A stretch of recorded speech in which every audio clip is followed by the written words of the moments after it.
Hi, welcome to Songs Utan Art. Me, Annika Göran Rodell. My blog about artful leadership for change and conversations on the blue sofa. Together with my mother, Gerd Göran, artist, 104 years old. God morgon. God morgon. Förra veckan pratade vi om det där med att kunna vara motståndskraftig. Ja. Har du något som du vill prata om idag? Jag vet, när jag var så upptagen av den goda äppelmösten som vi har fått hem nu. Och det är mycket Sävstaholm i den. Ja. För de har ju kommit nu och blivit många i år. Och då kommer jag omedelbart att tänka på i barndomens Skåre. När vi gick till skolan i början där. Och det var alltid 15 augusti. Då började Sävstaholmen och mogna. Så man tog den där äpplen med sig. Och den där smaken, den kan jag känna när jag vill. Det är så speciell.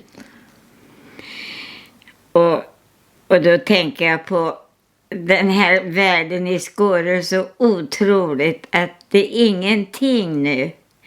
Och det här stora norska huset byggt av Trappmeier som var så speciellt. Allt det här är borta. Allt jag minns. Alla rummen. Alla människor som kom och gick. Och hur det är bara borta. Ja, det är konstigt hur någonting som man har levt i och varit i och som har varit ens liv helt plötsligt bara inte finns mer. Men kära du, nästan bara jag som minns nu. Ja. Nej, men det är konstigt. Det var alltså ett hus som du växte upp i som låg i Skåre utanför Karlstad. Och jag kommer ju också ihåg det här stora huset. Och det var ju stort. Och det var ett stora härliga fönster. Och det var en kraftig, stengrund. Ja, och det har ju sin historia, för att det gjorde att det blev väldigt dyrbart att med den där kubikmeter sten istället för kvadratmeter. Men och så att det var vissa saker som inte blev gjorda. Det var dekorationer på taket och så mycket som inte blev råd med då. Men det visade sig sen när järnvägen kom att gå utanför huset och de nya ramarna i sågverket som ju hörde till skakade, så att det var tur för huset att den fick sina stenar. Men det som är konstigt i alla fall är att när jag åker dit idag så går det överhuvudtaget inte att se att det har funnits ett hus där. Allt är borta. Och det är som en tom plats. Och det växer upp liksom sly men det finns liksom inte ens en grundsten kvar. Nej, det är så.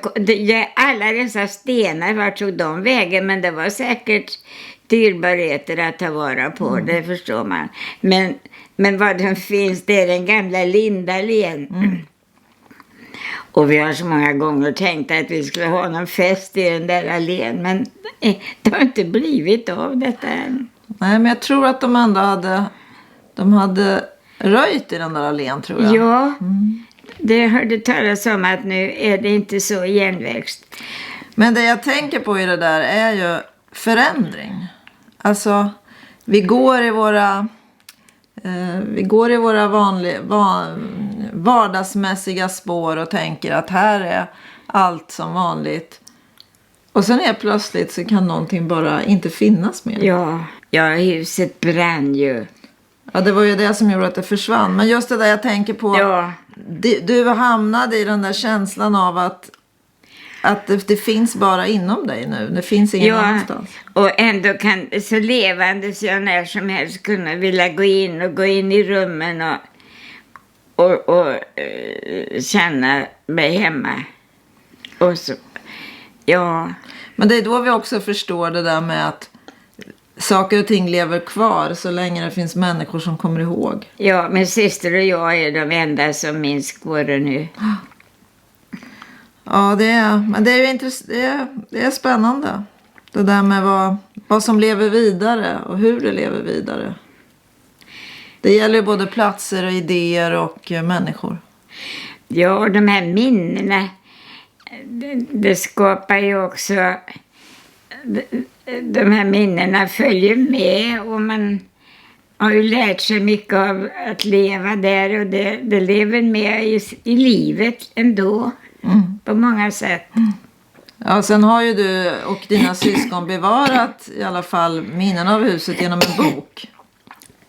Ja, det var väldigt tur för att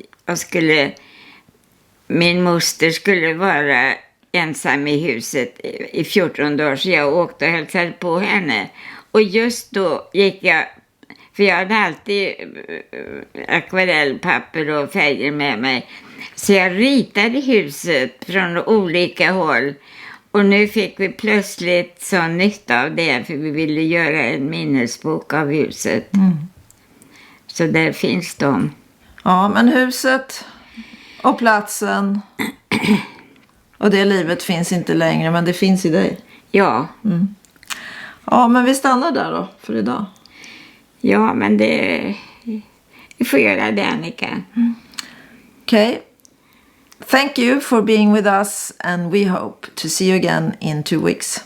Bye. Bye.